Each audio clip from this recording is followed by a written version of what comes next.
Anak, makita mo man akong madungi sa daan, kumita naman ako sa malinis na paraan. Oo, construction lang trabaho ko pero marangal naman ito sa mundong ating kinatatayuan.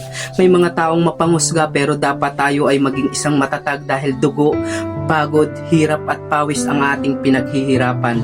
Hayaan mong minamaliit ka ng ibang tao dahil bilang isang construction worker di nila alam kung gaano kahirap ang ating pinagdadaanan.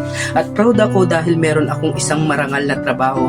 Masama lang loob nararamdaman ko kasi dito sa Pinas kung sino pang pinakamahirap na trabaho ay siya pang pinakamababang sweldo.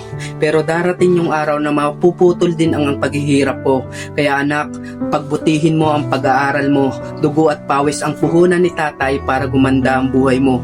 Lahat kakayanin ni tatay para sa iyo. Handa kong harapin ang lungkot at panganib dito sa construction worker para mabigyan ka ng magandang kinabukasan. Kahit hindi medalya ang isukli mo anak, diploma lang sapat na.